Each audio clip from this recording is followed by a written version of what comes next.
Bonsoir à toutes et à tous, heureux de vous retrouver pour la tranche info en direct sur votre antenne Canal 10 Télévision, avec au programme de cette soirée Info 10, le journal local et régional qui sera suivi du Focus. Nous sommes jeudi, donc nous parlerons anthropologie noire avec Nyosire Kalala Omotunde. Ce sera après la coupure pub de 19, mais pour l'instant, place au JT.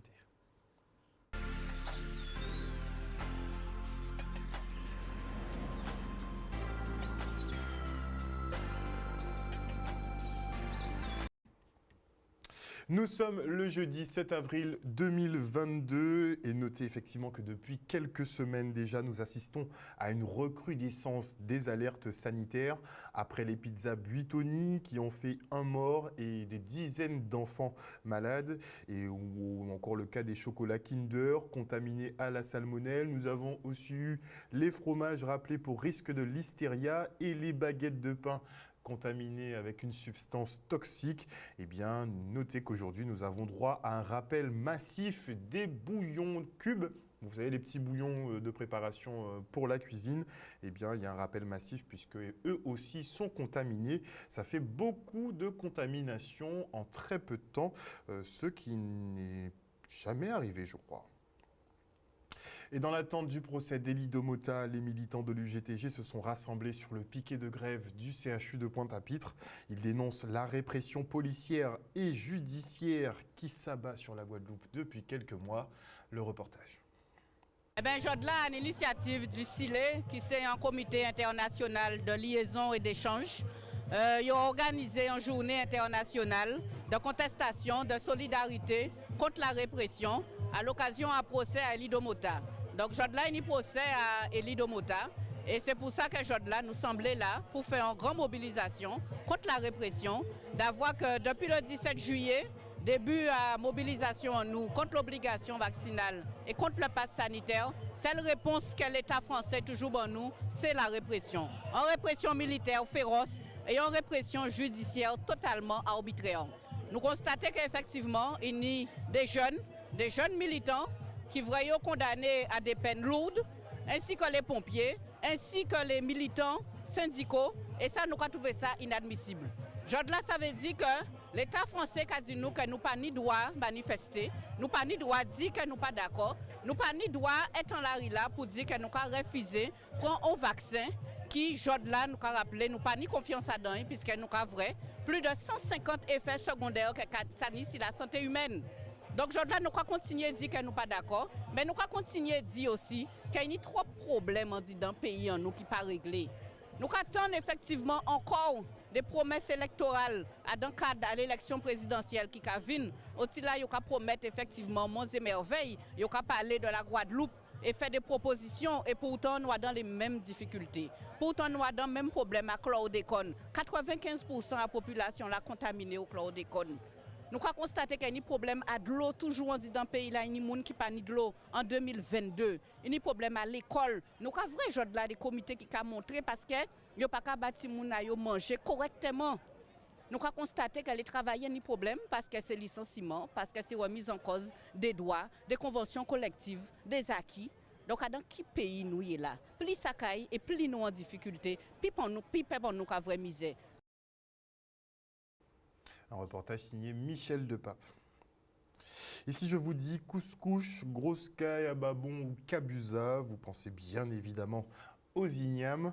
Il existe des centaines de variétés de ce tubercule, mais seulement quelques-unes d'entre elles sont comestibles. En Guadeloupe, nous en cultivions pas moins d'une vingtaine qui pour la plupart ont disparu à cause de maladies comme l'anthracnose qui se développe lorsque l'humidité est trop importante. Des variétés que l'INRA tente de réintroduire sur le territoire.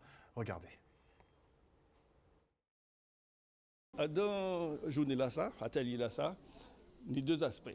Premièrement, le couscous. L'igname couscous, c'est un igname qui est endémique à la Guadeloupe, que les Caraïbes déjà été cultivés, mais qui disparaissent en pays là, ça, parce qu'il y a un virus qui est détruit.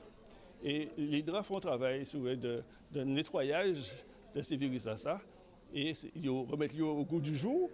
Pour que nous, et nous, retrouver saveur là ça. Ce que j'aimerais, c'est que cette igname, la couscous, soit à nouveau cultivée en Guadeloupe, parce que c'est vraiment une très très bonne igname et nous on a envie de la valoriser, on a envie de la faire connaître ou de la faire reconnaître puisqu'elle existait déjà depuis longtemps.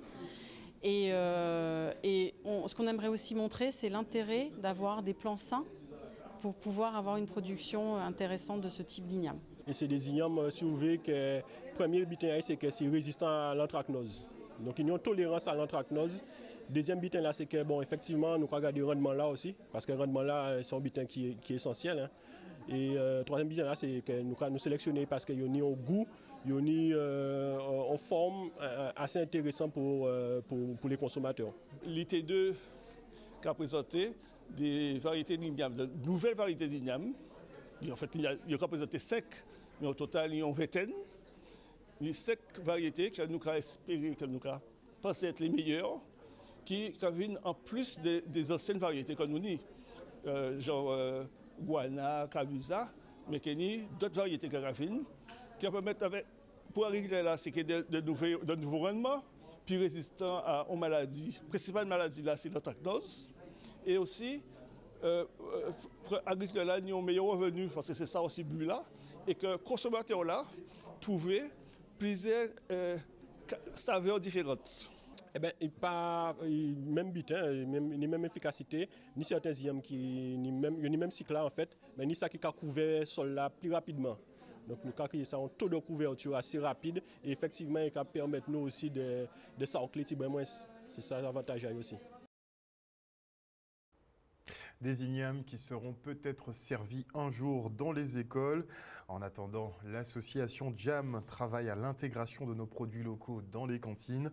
Elle a ainsi procédé à la distribution de repas aujourd'hui à Saint-François. Le reste en images.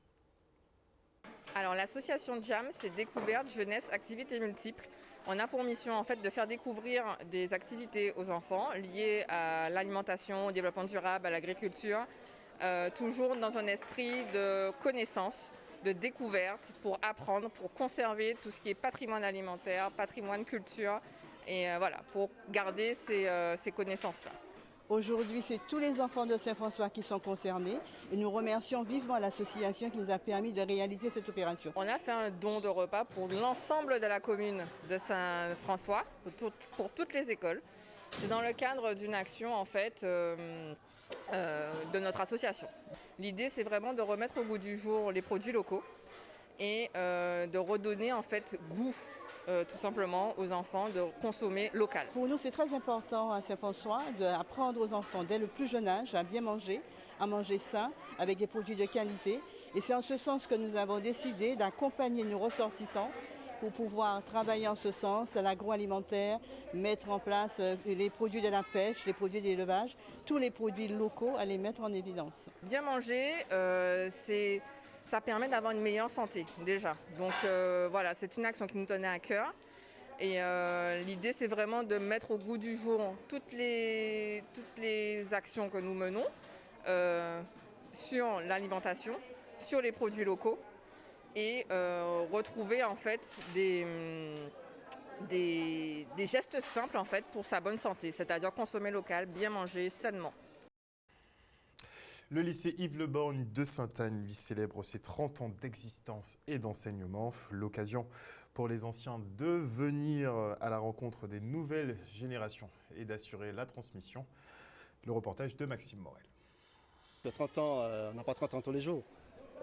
Et puis c'est un bon moment donc, de rassemblement, de convivialité donc, avec les personnels actuels de l'établissement, mais aussi avec les anciens. C'est assez émouvant de revoir son établissement qui n'a pas beaucoup changé d'ailleurs, on retrouve assez facilement ses marques. Effectivement, je suis un ancien élève du lycée, je n'étais pas le plus brillant, mais j'étais pas le plus terrible et je garde un très très bon souvenir de ce lycée, donc forcément il fallait que je sois là. Vrai plaisir que de revenir dans ce lycée. Moi j'étais là il y a 15 ans déjà, donc ça commence à dater. Nous avons quand même à travers ce lycée eu beaucoup de compétences, que ce soit au niveau de Sainte-Anne même, mais au niveau de toute la Guadeloupe.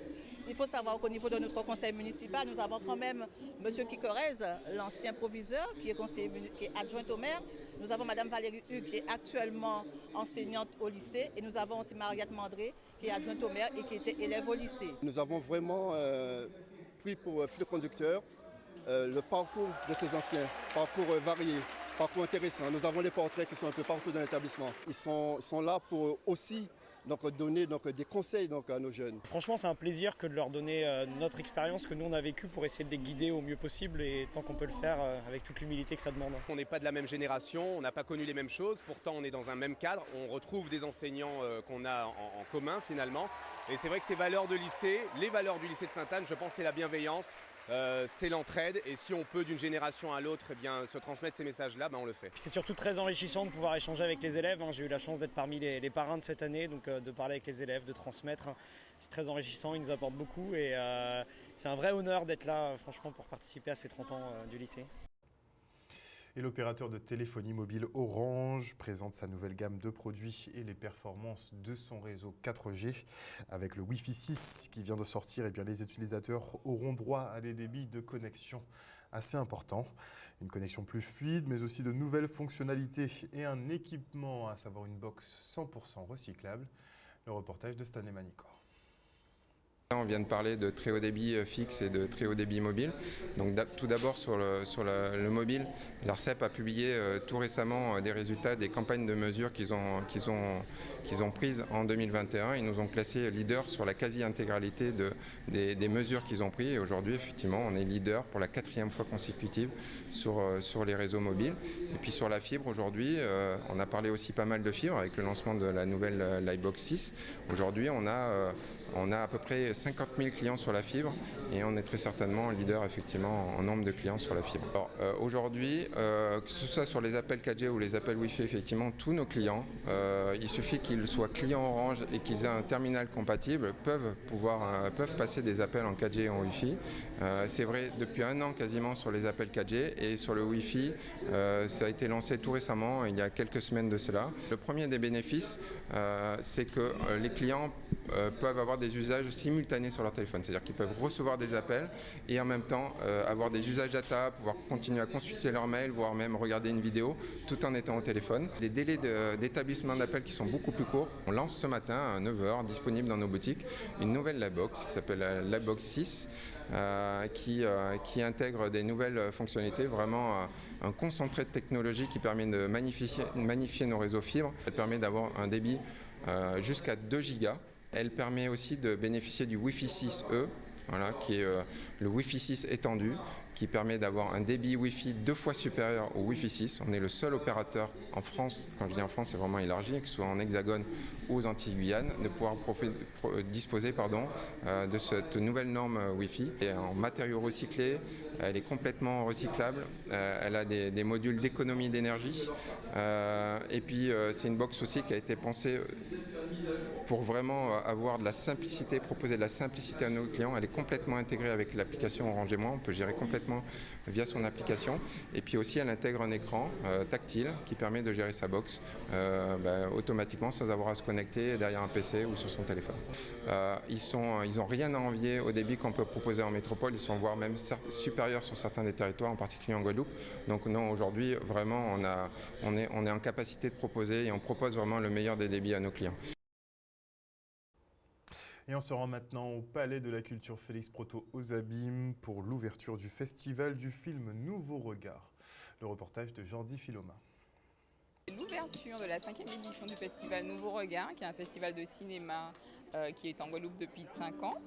Voilà, donc on lance ce festival aujourd'hui pour cette année avec nos partenaires, nos invités, les participants à la compétition. Donc c'est un bel événement culturel. Voilà, c'est le moment de se retrouver aussi et tout ça autour du cinéma. Les bonnes surprises que nous réservons à notre public pendant ces quelques jours. Voilà. Il y aura de nombreuses surprises que je ne peux pas dévoiler là maintenant parce que ça se vit. C'est comme le cinéma, c'est une immersion. On vit et on respire le cinéma. Ce soir, c'est vraiment la présentation du lancement. C'est-à-dire qu'on va remercier surtout nos partenaires de nous avoir aidés à ouvrir cette édition. Et puis on va avoir un film qui vient des Pays-Bas, mais la réalisatrice est originaire d'Aruba. Donc en fait, on va découvrir un film inédit qui est une avant-première sur le plan national, puisqu'il n'est pas sorti en France encore. et c'est un film qui a été sous-titré pour le festival uniquement. Et donc c'est un film qui est extrêmement divertissant, extrêmement pétillant, et on l'a choisi parce que même si c'est un film qui géographiquement est éloigné de nous, sur le plan culturel, parce qu'en fait c'est un jeune qui va se retrouver avec sa famille autour pour le porter un peu, et c'est une famille caribéenne, donc d'Antigua si je ne m'abuse. Donc voilà, donc ça va être ce film-là en projection. On va aussi parler des prix, des jurys, et également il y aura bien entendu les discours des officiels comme d'habitude. Dès demain, les projections s'enchaînent pour le grand public avec des films caribéens, des films internationaux, ici même au Palais de la Culture Félix Proto, mais également dans 2 lieux qui sont des lieux insolites pour le cinéma, puisque c'est le lieu c'est Vallombreuse et Zévalos. Donc il faut suivre le programme qui est sur le site internet, les réseaux sociaux. On est partout, on peut nous trouver partout. Et le programme est à télécharger en ligne et toutes les bandes annonces sont également en ligne. J'en parle pas parce qu'ils sont déjà complets, mais nous avons des ateliers de professionnels qui ont commencé depuis hier autour de la direction d'acteurs. Nous avons également un atelier autour du bruitage et puis un atelier autour de la photographie du son. Voilà, on vous attend et puis on a vraiment essayé de faire en sorte que ce soit un cinéma d'émotion pour plaire au plus grand nombre. Et on enchaîne avec le vernissage de l'exposition de l'artiste contemporain Mark Brown. Originaire d'Antigua, ce peintre aime représenter ce qu'il est et la région d'où il vient, avec son coup de pinceau bien sûr. Beaucoup de doré dans ses créations, on aime bien. Regardez. My name is Mark Brown. I'm from the island of Antigua. Donc je m'appelle Mark Brown, je viens d'Antigua, je fais de la peinture figurative et je peins essentiellement sur huile, je peins à l'huile sur du canvas. Alors en tant qu'homme, il se considère, lui il est issu de la Caraïbe, mais il considère qu'il n'y a pas vraiment ni de race, ni de religion, ni de figure particulière, ni de couleur, mais il pense que c'est important pour un artiste de savoir d'où il vient et de représenter ce qu'il est, ce qu'il vient, ce qu'il est, la région d'où il vient. Donc c'est les gens de chez lui qu'il représente. Alors donc il représente effectivement plutôt des gens noirs, mais c'est sa peinture est universelle, c'est-à-dire qu'il pense qu'on retrouve les mêmes choses chez chacun, et il introduit dans sa peinture des objets que tout le monde va pouvoir identifier, quelle que soit sa culture. Donc il ne raisonne jamais en termes de facilité ou de difficulté. Lui, ce qu'il veut, c'est dégager une émotion, et il pense qu'un grand tableau dégage une émotion plus forte, immédiate au spectateur. Je considère aujourd'hui que le monde, quelque part, est mon terrain de jeu, mais je suis tellement content d'être en Guadeloupe parce que la Guadeloupe m'a toujours extrêmement bien accueilli et je me sens en famille ici. En juin, je pars à Londres puisqu'il a gagné un concours de peinture et donc il part à Londres pour représenter, mais après ça, il ne sait pas, il va voir et en tout cas, il espère que ces pas le conduiront loin. Écoutez, c'est une très très belle surprise parce que je ne le connaissais pas. Je l'ai rencontré tout à l'heure au Centre des Arts où il regardait un peu ce que font les autres peintres ici. Et c'est une surprise extraordinaire parce que c'est magnifique ce qu'il fait. Je ne savais pas, je crois qu'il vient d'Antigua. C'est une très belle découverte. Je trouve qu'elles sont assez originales parce qu'elles mélangent, on voit bien la nudité de l'homme. Et c'est de vrais portraits. Les personnages sont vraiment mis en avant. Et dans leur nudité, il y a un côté très esthétique. Et je trouve que c'est assez intéressant. Et puis, il rajoute toujours les fleurs, le côté doré. Donc, il y a de l'espoir. Voilà. Voilà, chers téléspectateurs, nous sommes arrivés au terme de ce journal. Merci pour votre fidélité à ce programme. N'oubliez pas que sur Canal 10 Télévision, vous faites l'information que nous diffusons. N'oubliez pas effectivement que depuis quelques semaines, il y a beaucoup de contamination alimentaire. Ça se trouve, j'en suis une victime là en ce moment. En tout cas, après les pizzas Buitoni qui ont fait quand même un jeune mort et plusieurs dizaines d'enfants malades, eh bien, on a des chocolats Kinder qui ont été contaminés à la salmonelle, des fromages rappelés pour risque de listeria, ou encore des baguettes de pain où on a décelé des niveaux très élevés de produits toxiques. Ce dont je vous parle, c'est juste sur un mois. Eh bien, aujourd'hui, on a appris le rappel massif encore des cubes de bouillon qu'on utilise beaucoup. Vous voyez un peu les cubes-or, les choses comme ça. Eh bien, visiblement, ça doit être rappelé également. Donc, si vous en avez, n'hésitez pas à foutre ça en bois, comme on dit. Une bonne soirée à vous à l'écoute des programmes de Canal 10. On se retrouve demain.